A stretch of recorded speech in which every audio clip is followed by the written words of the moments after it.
Hello and welcome to episode 2 of Disrupt's FinTech podcast series, Fire Chat with Revolut. My name is Shaan Arora. I'm the Vice President of Disrupt, and I'm joined here by Willem. He's one of the research analysts here at Disrupt, who will be co-moderating with me. Noah. Today, our special guest is Tarun. Do you mind introducing yourselves? Just quickly introducing yourself and explaining your role. Yeah, sure. So hi guys, I'm Tarun Bhushan. I'm the head of the lending vertical for Revolut business in USA. I have almost 17 years of banking experience across like all types of functional areas like marketing, product, credit risk, acquisitions, underwriting, everything. I've worked with quite a bit of countries and companies. So I started with Amex. With Amex, I was in India, I was in Canada, I was in New York, and then I had moved to the West Coast to join a company called Lending Club, which was the pioneer of the P2P lending concept, and I helped setting up their auto and point of sale finance businesses. And then I joined Revolut in this role almost 10 months ago. Okay, cool. Thank you a lot for being here. We really appreciate it. Do you mind just quickly going over just an overview of what Revolut does? Yeah, sure. So Revolut is like very already built like a financial super app. Now, what we mean by financial super app is that we should have a financial offering for every life stage of a customer and every single payment or financial need of a customer. So within a super app, for example, in Revolut, you will see we have banking, we have savings account, we have checking accounts, we will soon be launching credit products. We have a wealth and trading account for stocks. We have a crypto trading account. Then we have insurances, travel insurances, personal life insurances. So it's literally one-stop solution for every single financial payment need which a customer has. And they started back. Sorry, go ahead. No, continue. Yeah, so when they started back in Europe, it's a company based headquartered out of UK in 2015, and they started just as a remittance product in UK where people wanted to like convert pounds to euros, euros to pounds to go across the Europe, but very quickly it transitioned into this one-stop solution for every single financial or payment need. We have close to 18 million customers now across the globe, mostly in Europe, but like almost 20 plus countries in Europe. But we launched in US in March of 2020, and we have been working heavily on the product side to make sure our products are competitive enough for each of the financial payment verticals. And pretty soon we'll be making a big push towards awareness for Revolut in US. Very interesting. Our second question, can you talk about how Revolut as a business has changed at your time at Revolut? Yeah, totally. I mean, it's almost unbelievable the rapid pace at which Revolut launches products. So from my time specifically, I've been only in 10 months, but it feels like an eternity here because when I came in, it was just a basic checking account product with transfers available to a few countries. There was a crypto product with just a couple like Bitcoin and Ethereum being offered. Since that time, I think we have launched multiple country payment corridors, including Mexico, India. We have moved from two tokens to 8 tokens. We have launched our wealth and trading stock investment product. We have we are pretty close to launching our credit offering. So it's like getting that vision of a super app of what it will look like in a market like US is coming very close to reality. When I joined it, it was just a concept. I had seen some pieces of it in the product in Europe, but it's truly amazing to see it coming together in just a span of 10 months. So just to give you an idea how complex it is to do all this. So a company like all the digital banks you see, right? Chime, Vero, Money, and so they just have a banking product for like almost 8 9 years, right? And they slowly but surely are getting into lending, but it is so complex and difficult to build these products that none of those guys, and they have become big companies with a lot of customers, a lot of funding. Even they have not been able to go beyond like a basic banking product. That's how complicated it is to launch these investment credit lending products. Yeah, that's really interesting. So I think that it's pretty crazy to see like you guys have it really is like all in one stop. I was wondering if you can talk about like are there any other competitors that you guys see that have a similar product? So the only guy which I have not seen it in Europe at all. In US, nobody has reached scale, but the only company which is getting close, I think, is SoFi, because SoFi seems they still don't have a checking account, but they do have a securities version of account where that money goes sweeps into an investment account. But yeah, they have loans, they have some version of, you can say, checking account, and they have offered crypto trading as well. So they are but even they don't have overseas payments. So I would say SoFi, I would say at least is 60-70% close to what Revolut has, but even they are not even close, I would say, because they don't have remittances, which is a key part of our offering. Other than that, nobody is close. I know Square is going hard at it because they got the banking license as well, and they have the Cash app, but they are not even close to offering credit. They're not even close to offering remittances. It's primarily P2P payments. I think they started crypto, but even they don't even have stocks. I know PayPal keeps talking about building a super app, but they have been talking about it for almost 2 years now. I still don't see a stock offering from them. They do offer crypto, but even in crypto, I think they have just two coins. That's about it. So it's almost like I haven't seen a complete like. And then there is insurance, which we also, nobody is even close to the product we have built. We have not done enough work on generating awareness, which is the next stage of our evolution. But we wanted to make sure that our products are top notch first, and then talk about them. You just started to talk about the sort of short-term future for Revolut. Can you talk about over the next few months what the priorities of Revolut are? You also mentioned you guys are developing some credit products. Can you talk about what the process is like for building those products and shipping them out?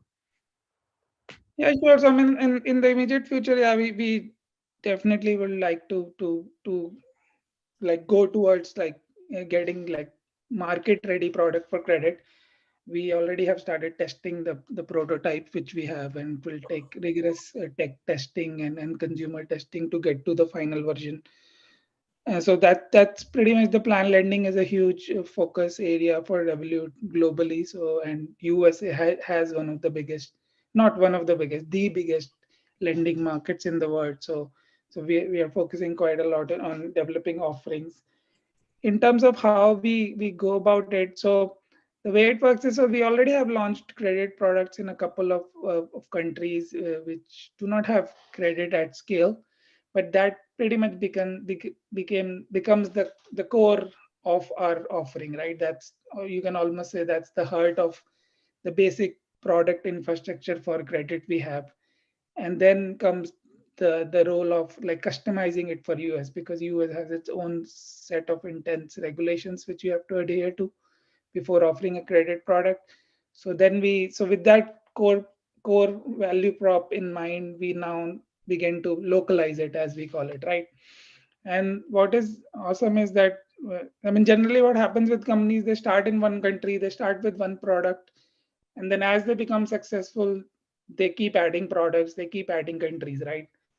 Ultimately what that does is that makes your tech stack like very inflexible, because when you originally created your tech stack, you never thought you will be in 50 countries, you never thought you will have 20 products, right? And I saw that problem happening with Amex like firsthand. Like Amex was a global company for 50 years, still we always used to struggle with our tech stack, because what if we built a functionality in US, it used to take us 10 years to roll it out in 20 more countries. But Revolut from day one is very clear in its vision that we want to be a global digital financial app. So everything that is built at the core of tech is super modular, right? It's just a set of parameter configurations which you can do for any country. So they do our best whenever a new credit product is launched, even in any country. The design is just such that it can be adapted to any country with minimal level of coding effort required. And this that works. For example, the credit product in US has been like, we are almost there all in just 10 months, which is a huge achievement, because generally it takes 2 3 years to build like one basic credit product, while we are close to launching both credit card and loans. So that and the primary reason is because the whole tech stack was built with this vision in mind, that we will have many products across many countries. It's just a question of localization to the local needs and regulations. Interesting. Yeah. I mean, that's a very good way to go about it. So, the tech stack that was by the founders in 2015, right? They had that vision at that time. I don't think so. The original vision was that, okay, right now it's a big problem. Somebody going from UK to France in a train, and he still ends up paying like 5 to 6% conversion fees on converting euro to pound and pound to euro. But when it started scaling, I think at very early part of their evolution, they started realizing that, okay, we are going to build a global company with like many products. So the original vision, I think, was solving a single business problem.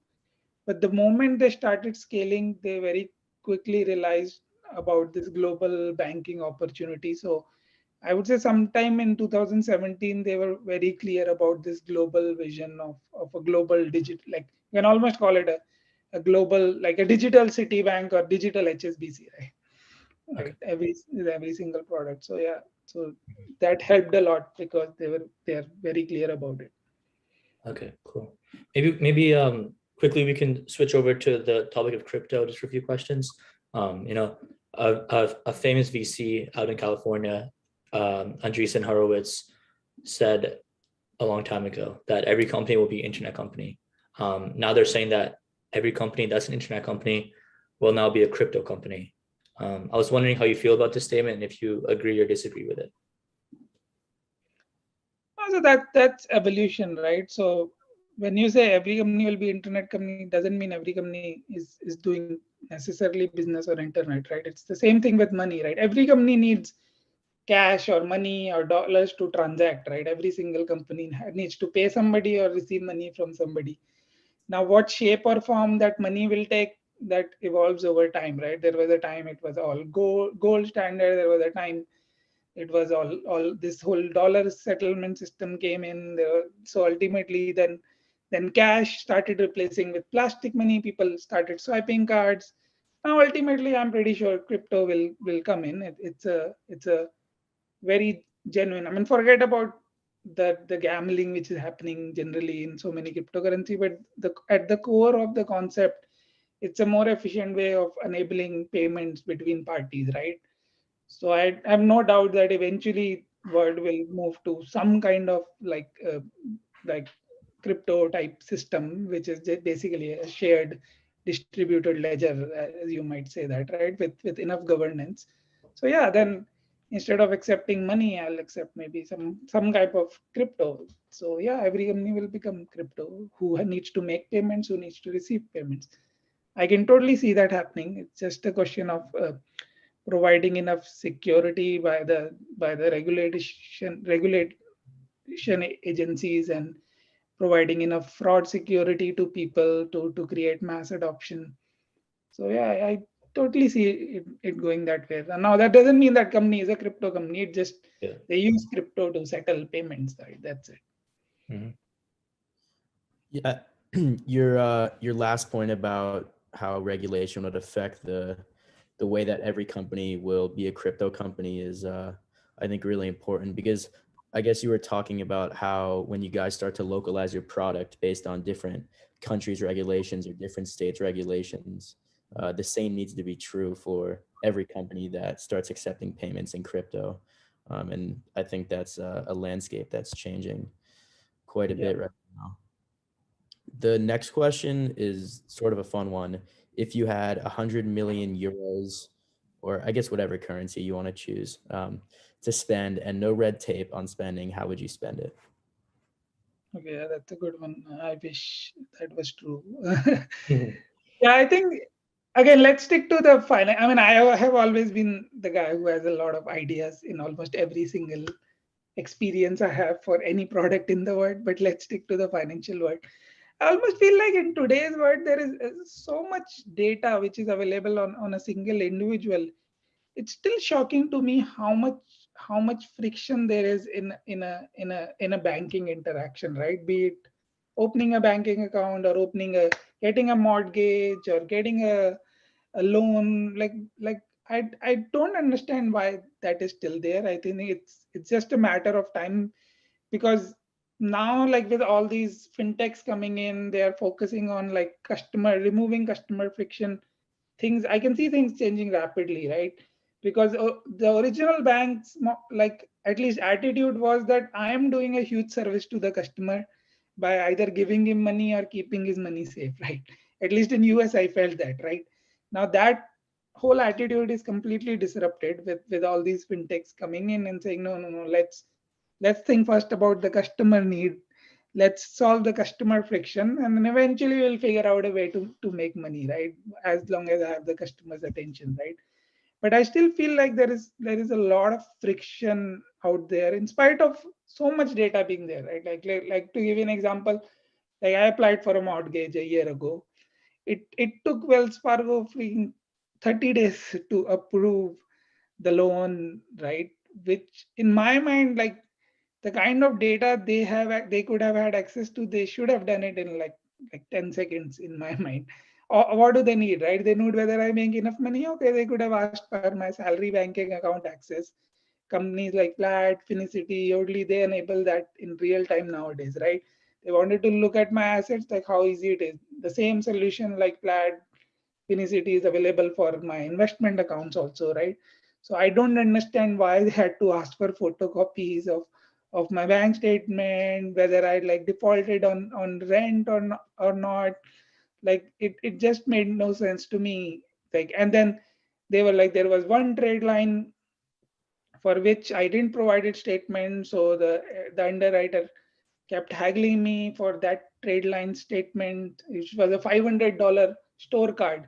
Imagine, like, somebody is asking for a mortgage of millions of dollars, and the underwriter is seeing millions of dollars of transactions over my assets, my salaries, and he's worrying about a $500 credit line, right?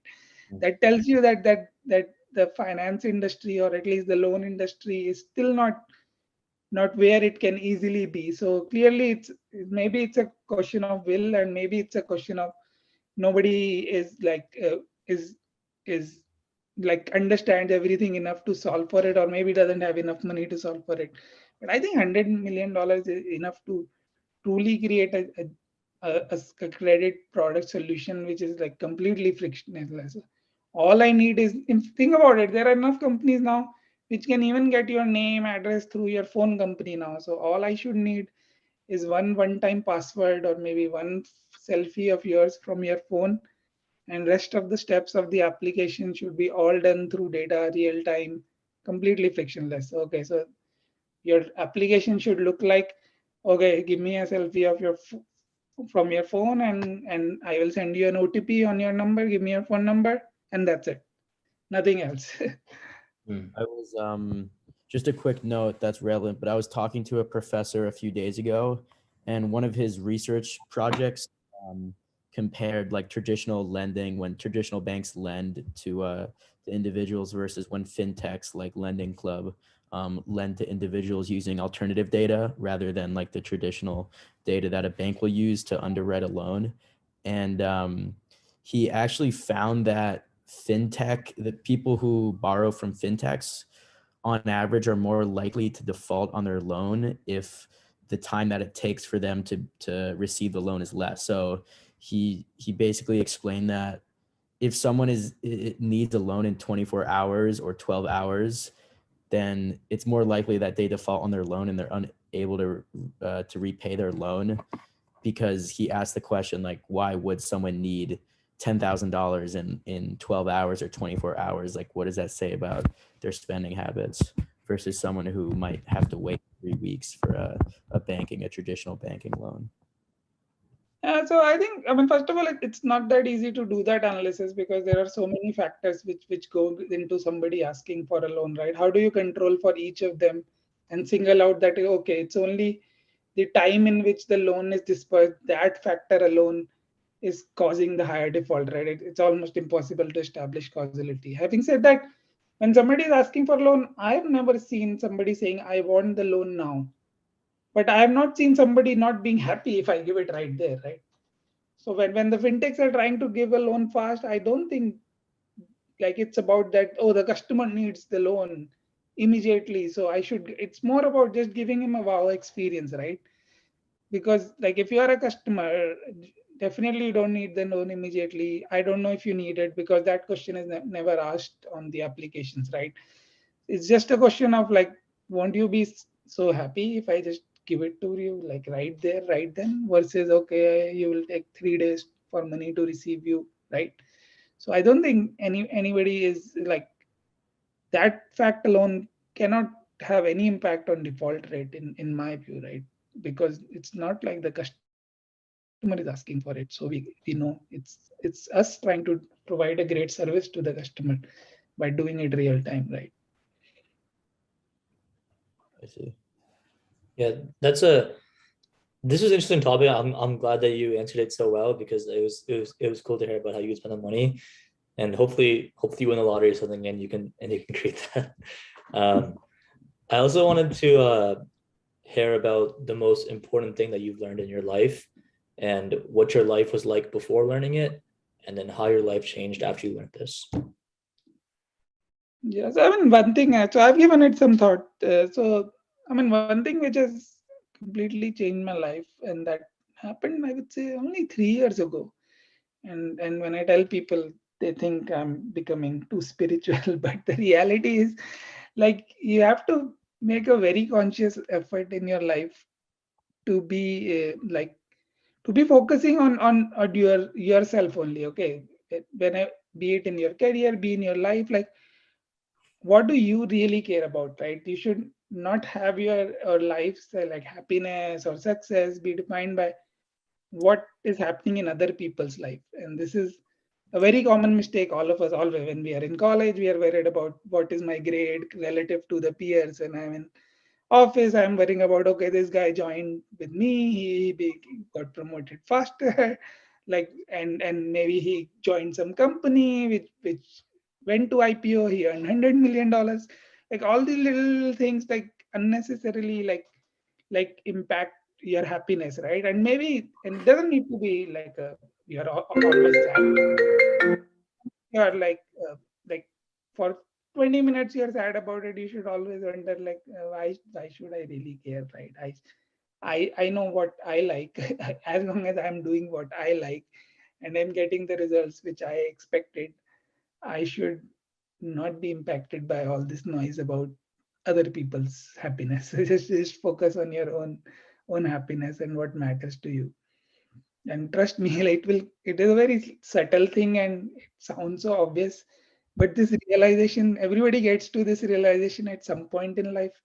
Some people get it faster, some people get it later. So but this little trick is good enough to really impact your life profoundly. Yeah, I think that's really important, especially you talked about, it seems like at every stage of life, people are comparing themselves to other people, whether it's college with grades or professional career, family life, whatever it may be, but something that everyone can improve a little bit about themselves. Our next question is back onto the fintech topic. It's, in your eyes, how has the fintech industry evolved and which technologies or other factors are responsible for these changes?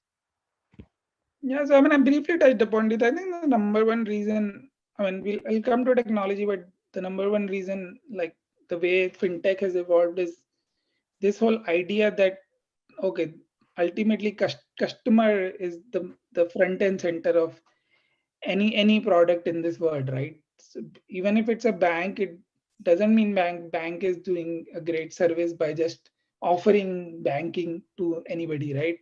And that means they can charge whatever fees they want whenever they want, because they're doing this huge service of either lending money or doing their investment, right? So I think financial technology has brought in this attitude that no, we need to bring the focus, even if when it's money, the focus needs to come back to the customer, right? How can we get money to him faster? How can we give him like a commission free trading, like some new age stock trading company like Revolut also does? Like, how can we like give a wow experience to customer, right? Even if it's like a big loan, how can I get to him faster? How can I digitize the process, right? So that has pretty much been the genesis of this evolution of fintech in literally every single field, right? And technology then is just an enabler, right? Because what is technology? At the end of the day, it's a piece of code based on a requirement given by somebody who had a thought, right? And then over time, what has happened is that once this attitude started gaining ground, like PayPal's of the world started getting created, like, okay, so like what technology has done is that the computation times have reduced, the amount of storage you can do has increased dramatically. You can do much more calculations. Like, think about it, like a solution like we today have, where you give in your bank account logins, and then that scrapes the information from your bank account, process that data, and deliver a score. And then on the basis of that score, you can take a decision. Like this can only be enabled by the cloud computing technology and all the machine learning algorithms we have now, right? Because it's not like this thought was not there. Everybody thought that, okay, yeah, if I could get every single data on a customer, you know what, I can make a better decision. But there was no technology which can enable this interaction within 5 seconds, right? Because that's all the time you have when somebody is applying for a loan or applying for any financial product. You have to give them a decision right there. At least that's the customer centric approach with fintechs have got. It's just that now the technology and computation power and the way two systems interact with each other through APIs has enabled all of that. So that's why we are seeing a lot more real time decision. We are seeing a lot more data being used. So earlier it used to be only credit bureau, right? That's about it. But now I can access your bank account data. I can download data from, if you're a business, from your accounting software. I can download data from your sales platforms like Amazon, like Shopify. So I think the front end center of evolution of fintech is how I can provide better service to the customer. And then technology has enabled all this massive data processing to take real time decisions, right, over time. Mhm. Like as you were saying, the fintech industry has changed a lot and it's become even more and more prevalent. So I wanted to hear about your piece of career advice that you would give a student looking to break into fintech. Generally, I mean, I think it's pretty standard advice for to break into anywhere is just be a very aware consumer of all the products which you interact with, right? So everybody interacts with some kind of banking product or payment product in their life. Just be curious about it, right? Like, for example, I mean, that's how I've always shaped my career. Like, okay, I was always the most curious guy in the room who was not willing to accept the status quo, right? So even when I was at Amex, I would always question like, okay, why do we need to like make changes to all these country codes separately? Why can't we build a system where, okay, I add a feature in US and then immediately it's available in every other country? Like, why do we need to charge this fee to the customer? Like, why we earn so much profit? Does this fees really matter? Why can't we remove this fees? Like, why can't we approve more customers? Like, why do we think that because if we have a credit card, I always used to ask them, why should we not approve everybody by just giving $100 line, right?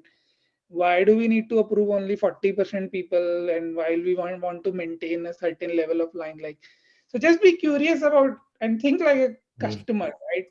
Like, Mm. for example, even when you go to an airport, think about, okay, why is the line so long?